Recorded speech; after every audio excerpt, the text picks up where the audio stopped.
So dia tak boleh nak menepis poin wanita yang nak menjadi king tadi. Sebab tu kena ngaji aku. Ke mana pun kena renali. Kuasa tu di tangan orang lain lah. Kuasa tu di tangan orang lain. Kita mula menjadi queen, mereka mula menjadi king.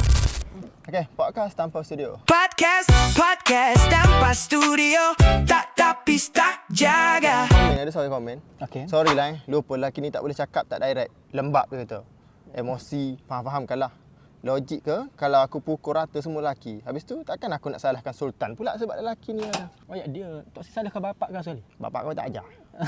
Kenapa nak main sultan adik? Adik ni jentik telinga kat dia kan? Dia nak salahkan lelaki. Bapak engkau pun lelaki tau.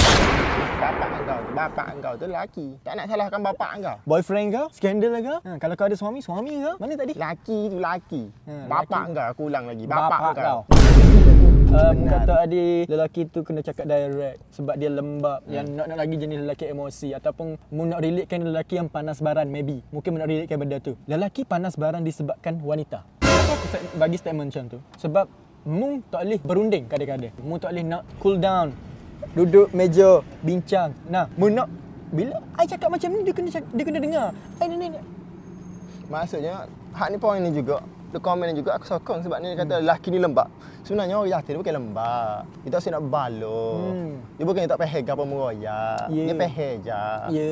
Cuma dia mana nak baloh mu tu orang royak mu happy. Tak ke mana lah orang jati ni. Jadi setakat itu saja. Yap, pedih. Podcast up in the black backdrop.